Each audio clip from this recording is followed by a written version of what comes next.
యాదాద్రి జిల్లా గుండాల మండలం వస్తకొండూరు గ్రామంలోని పిఎసిఎస్ ఆధ్వర్యంలో నడుస్తున్న వడ్ల కొనుగోలు కేంద్రాన్ని పరిశీలించారు జెడ్పీ చైర్మన్ సందీప్ రెడ్డి, మాజీ ఎమ్మెల్యే భిక్షమయ్య గౌడ్.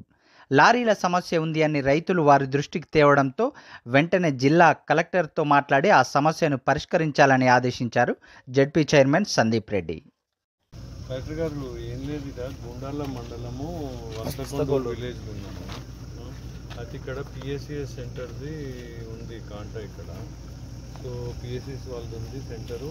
అయితే ఇక్కడ సీరియల్ నెంబర్ ఒకటి తప్పుతుంది.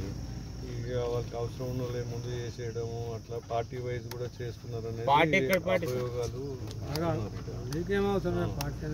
కాంగ్రెస్ చేస్తున్నారు, టీఆర్ఎస్ ఉన్నారని ఎన్కేస్తున్నాను ఇలా అంటున్నారు. అదొకటి. అది కాకుండా ఇక్కడ లారీస్ కూడా రాక చాలా ప్రాబ్లం అవుతుంది. కాంటా ఆల్రెడీ 80 కుప్పలు నీళ్ళు ఉన్నాయి. ఇక్కడ రోజు 1-2 కుప్పలు పోతున్నాయి అంటే ఇంకా నెల రోజుల పైన పడుతుంది. వాళ్ళకి 30 మొలకలు కూడా వెళ్ళినాయి ఆల్రెడీ. వర్షాలు వచ్చి మొలకలు కూడా వెళ్ళినాయి ఆల్రెడీ. కొన్నిట్లా కొంచెం వీళ్ళని తొందరగా చేసి చేయించాలి.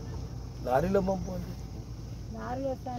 వస్తకొండూరు, గుండాల మండలం వస్తకొండూరు పిఎస్సిఎస్ 30 లారీల వరకు ఉంటుంది సార్.